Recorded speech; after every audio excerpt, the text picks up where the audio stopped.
Antes de dar inicio, nos gustaría que te imaginaras algo simple. Un grupo de niños jugando al aire libre en Alemania en 1923. Pero ahora quiero que mires bien lo que están usando como juguetes. ¿Notas esos bloques extraños? ¿Qué te parecen? Tal vez cajas de cigarrillos o simples paquetes de cartón. Pues te sorprenderá saber que esos bloques son fajos de billetes. Sí, montones de dinero y no poco. Decenas de miles de marcos alemanes. ¿Cómo es posible que estos niños estén jugando con tanto dinero? ¿No sería peligroso? La respuesta es más impactante de lo que imaginas. Esos billetes no valían nada. Alemania estaba atravesando una crisis de hiperinflación tan devastadora que el dinero había perdido todo su valor. ¿Quieres saber cómo Alemania pasó de eso a ser considerado actualmente como potencia? Pues entérate de esto y más aquí en RG Finanzas, tu centro de información financiera. Para que te hagas una idea, aunque hoy en día Alemania es una de las potencias económicas mundiales, en 1923 su situación se asemejaba más a la de países como Venezuela o Botsuana. El gobierno endeudado hasta el cuello imprimía dinero sin freno, lo que provocó un colapso económico sin precedentes. Los precios se dispararon de tal manera que los billetes se volvieron inútiles. Por ejemplo, para comprar algo que costara lo equivalente a $1, los alemanes necesitaban unos 4 billones de marcos. La gente iba al mercado con carretillas llenas de dinero solo para comprar una barra de pan. Como te puedes imaginar, la situación era desesperante. Las familias vieron desaparecer sus ahorros y el descontento social comenzó a inundar las calles. Aquí es donde entra Adolf Hitler. Según muchas teorías, fue este caos económico lo que le permitió llegar al poder. Hitler se presentó como el salvador de las clases trabajadoras y las masas empobrecidas, prometiendo resolver la crisis inflacionaria. Y el resto es historia, o al menos eso es lo que comúnmente se piensa. Ahora bien, ¿y si te dijera que esta teoría no es del todo cierta? ¿Y si la hiperinflación de 1923 no fue realmente la causa del ascenso de Hitler? ¿Y si te contara que, sorprendentemente, Estados Unidos tuvo algo que ver en todo esto? Así que prepárate, porque conocerás la verdadera historia económica que catapultó a Hitler al poder. No te lo pierdas. ¿Por qué Hitler realmente llegó al poder? La teoría de que la hiperinflación alemana fue la razón del ascenso de Hitler al poder tiene varios agujeros. De hecho, hay 3 razones fundamentales para descartarla por completo. Número 1. El tiempo no coincide. La hiperinflación ocurrió en 1923, pero Hitler no llegó al poder hasta 10 años después, en 1933, un lapso demasiado grande como para atribuir la culpa a esa crisis. Número 2. La hiperinflación fue breve. Para 1924, la economía alemana ya comenzaba a recuperarse a pasos agigantados. La inflación se controló, los precios dejaron de dispararse y la estabilidad volvió a la sociedad. Cuando Hitler alcanzó el poder, la hiperinflación ya no era un problema. Número 3. La Gran Depresión. El verdadero detonante de la subida de Hitler no fue la hiperinflación de 1923, sino la crisis financiera global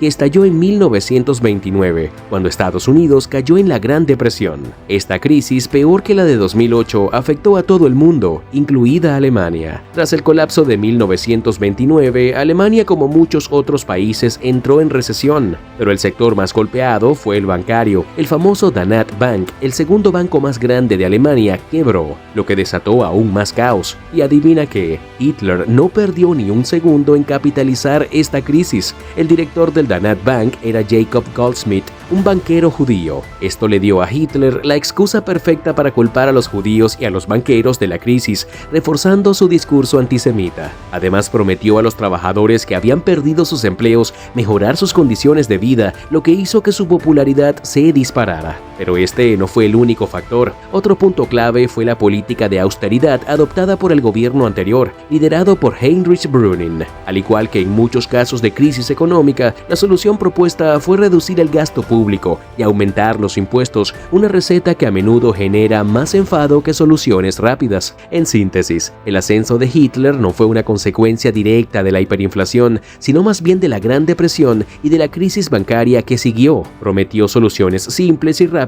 en un momento de desesperación, lo que lo hizo atractivo para un pueblo cansado de las políticas de austeridad. Pero lo que Hitler prometió y lo que realmente hizo tras llegar al poder son 2 historias completamente diferentes. Ahora bien, ¿cuál fue realmente la política económica nazi? Socialista. capitalista o una mezcla de ambos. La economía nazi, lo que nadie quiere contar. En 1933, Adolf Hitler llegó al poder en Alemania, prometiendo resolver los problemas económicos del país. ¿Y cuál crees que era el mayor problema en ese momento? El desempleo masivo. Más de 6 millones de alemanes estaban sin trabajo, lo que equivalía a casi el 10% de la población. Para enfrentarlo, Hitler implementó un plan de gasto público gigantesco, algo completamente opuesto a la austeridad. ¿Qué hizo? Comenzó a construir carreteras por todo el país. Ahora te estarás preguntando, ¿por qué carreteras? Hay dos razones clave. La primera, mejorar la conectividad dentro de Alemania. Pero la segunda razón es mucho más siniestra, preparar el terreno para la guerra. Estas carreteras permitirían un rápido desplazamiento de tropas y armamento por todo el país.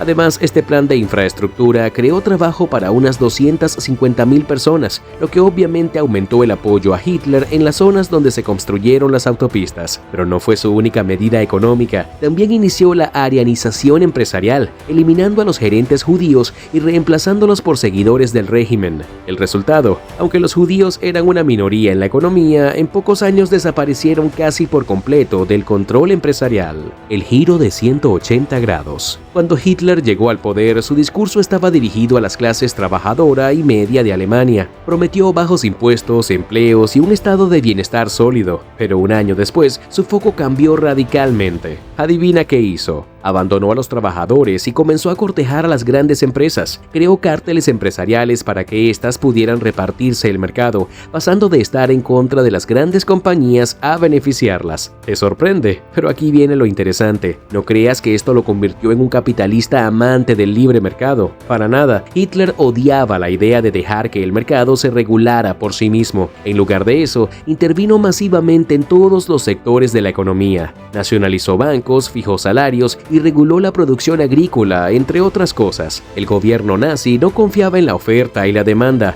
prefería controlar cada detalle de la economía para proteger lo que llamaban intereses nacionales. Pero claro, todas estas políticas tenían un costo enorme. A pesar de sus promesas, Hitler tuvo que mantener impuestos altos, traicionando una vez más a sus votantes. Entre 1933 y 1938, la recaudación fiscal del gobierno aumentó drásticamente, afectando a las mismas clases que habían puesto su fe en él. Un éxito económico, no tan rápido. A simple vista, los datos podrían hacerte pensar que las políticas económicas de Hitler fueron exitosas. Alemania redujo el desempleo y su PIB creció, pero si miras más de cerca, las cifras positivas ocultaban serios problemas. Los salarios se estancaron, las condiciones laborales no mejoraron y los trabajadores no tenían libertad para negociar o cambiar de empleo. En otras palabras, sí había empleo, pero la calidad de vida no subió ni un ápice. Además, la política agrícola de Hitler fue un desastre. La productividad cayó en picada, lo que obligó a Alemania a importar alimentos, algo irónico si consideramos que Hitler soñaba con un país autosuficiente. Y eso no es todo. Debido a la cercanía de Hitler con los grandes cárteles empresariales,